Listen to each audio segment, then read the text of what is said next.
Hello प्यारे बच्चों, आशा करते हैं आप सभी लोग अच्छे होंगे। आज हम अपने टॉपिक को आगे बढ़ाते हैं। पहला टॉपिक आज हम केमिस्ट्री में पढ़ते हैं ऊर्ध्वपातन। ऊर्ध्वपातन क्या है? ऊर्ध्वपातन देखो, बेसिकली आपने देखा होगा ऐसे आप कि जब किसी आप ठोस को गर्म करते हैं तो पहले वो द्रव में बदलता है, द्रव में बदलने के बाद तब वो गैस में बदलता है। लेकिन ऊर्ध्वपातन क्रिया क्या है कि जब किसी ठोस पदार्थ को गर्म करते हैं तो वो बिना द्रव में बदले, मतलब वो द्रव में नहीं बदलता है, वो सीधे वाष्प में बदल जाता है। यह क्रिया ऊर्ध्वपातन कहलाती है। यह क्रिया क्या कहलाती है? ऊर्ध्वपातन कहलाती है। जब किसी ठोस पदार्थ को गर्म करते हैं तो वह बिना द्रव में बदले सीधे गैस अवस्था में बदल जाता है। यह क्रिया ऊर्ध्वपातन कहलाती है। इसके एग्जाम्पल हैं जैसे कपूर, नौशादर, ये सब इसके एग्जाम्पल हैं। फिर एक बार समझिए, आप ऐसे कहीं भी फंडा आप लगाएंगे, जब किसी चीज़ को आप गर्म करेंगे तो वो पहले ठोस में होगा तो पहले द्रव में बदलेगा, द्रव में बदल कर वो तब वाष्प में बदलता है। लेकिन ऊर्ध्वपातन में क्या होता है? ऊर्ध्वपातन में जब किसी ठोस पदार्थ को गर्म करते हैं तो वो बिना द्रव में बदले, मतलब वो द्रव में बदलता ही नहीं है, वो सीधे गैस में बदल जाता है। यह क्रिया ऊर्ध्वपातन कहलाती है। अब अगला टॉपिक देखते हैं संघनन। संघनन क्या है?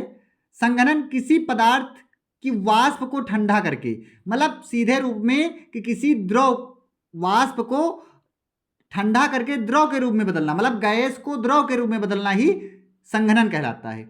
जब किसी पदार्थ की वाष्प को ठंडा करने पर द्रव रूप में परिवर्तित हो जाती है, यह संघनन कहलाती है। मतलब भाप क्या होती है? गैसीय अवस्था में होती है। गैस को द्रव में बदलना ठंडा करके, यही क्या है? संघनन कहलाती है। फिर आपने अभी तक पढ़ा होगा हमेशा कि पदार्थ की 3 अवस्थाएं होती हैं, ठोस, द्रव, गैस। आज मैं आपको बताता हूं कि पदार्थ की 5 अवस्थाएं। पहला होती है ठोस, दूसरी होती है द्रव, तीसरी होती है गैस, जो कि हम वीडियो के माध्यम से समझ चुके हैं। चौथी अवस्था होती है प्लाज्मा। चौथी अवस्था इसकी क्या होती है? प्लाज्मा। और 5वीं अवस्था होती है बोस आइंस्टाइन कंडेंसेट।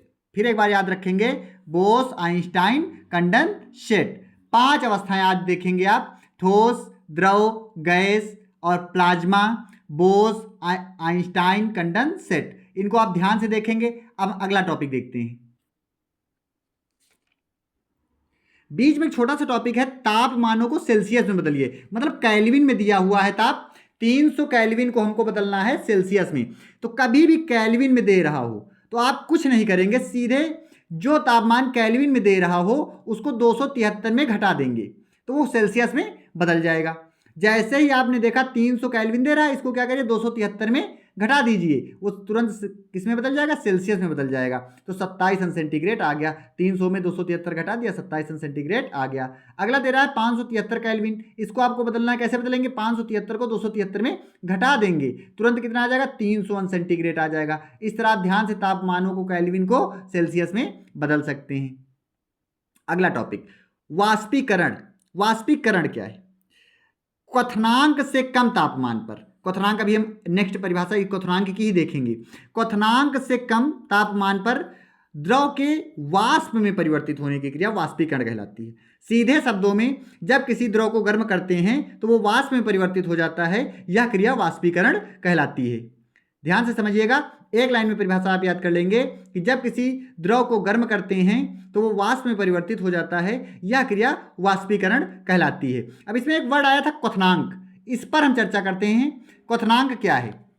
क्वथनांक वह ताप जिस पर किसी द्रव को गर्म करने पर वो उबलने लगता है। जब किसी द्रव को आप गर्म करते हैं तो वो एक ऐसी सिचुएशन में आता है कि वो उबलने लगता है, वह उसका क्वथनांक कहलाता है। जैसे जल का क्वथनांक कितना होता है? 100 अंश सेंटीग्रेड। पानी को जब 100 अंश सेंटीग्रेड ताप पर गर्म करते हैं तो वो उबलने लगता है, वह उसका क्वथनांक कहलाता है। जल का क्वथनांक कितना होता है? 100 अंश सेंटीग्रेड होता है। तो आप इन टॉपिकों को ध्यान से पढ़ेंगे। चैनल को सब्सक्राइब करिए, बेल आइकन को दबाना मत भूलिए। धन्यवाद।